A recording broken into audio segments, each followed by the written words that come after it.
20,000 वंचित मुलं, यामध्ये दृष्टिहीन मुलांचाही समावेश। आणि ही सगळी मुलं एकत्र बसून वानखेडे स्टेडियमवर लाईव्ह क्रिकेटचा आनंद घेत होती। हा अविस्मरणीय क्षण नीता अंबानी यांच्या पुढाकारामुळे शक्य झाला।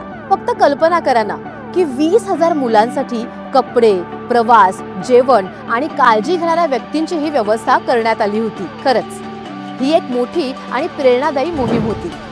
बहुतेक लोकांना एका मुलाची जबाबदारी घेणं सुद्धा अवघड जातं, त्यांना सांभाळणं कठीण जातं। पण नीता अंबानी यांच्या नेतृत्वाखाली रिलायन्स टीमने हा भव्य दिव्य सोहळा लीलया पार पाडला। प्रत्येक मुलाच्या चेहऱ्यावर आनंद होता। खरंच या उपक्रमाची नोंद गिनीज वर्ल्ड रेकॉर्डमध्ये व्हायलाच हवी। गेल्या 16 वर्षांपासून नीता अंबानी तळागाळातील क्रीडा विकासासाठी सतत काम करत आहेत। रिलायन्स फाउंडेशनच्या education and sports for all अर्थात ESA च्या क्रमाअंतर्गत दरवर्षी वंचित मुलांसाठी संपूर्ण वानखेडे स्टेडियम त्या बुक करतात। उद्देश एकच, शिक्षणासोबतच मुलांमध्ये क्रीडाप्रती उत्साह निर्माण करणे।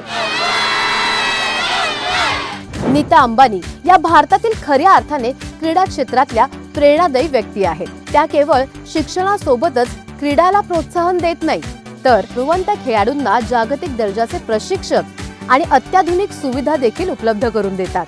तसंच 2036 ऑलिम्पिक भारतात आणण्यासाठी त्या इंटरनॅशनल ऑलिम्पिक कमिटी सोबत सक्रियपणे काम करतायत। त्यांची दृष्टी स्पष्ट आहे, भारताला जागतिक क्रीडा महासत्ता बनवणं। त्या खऱ्या अर्थाने भारताच्या स्पोर्ट्स लीडर आहेत।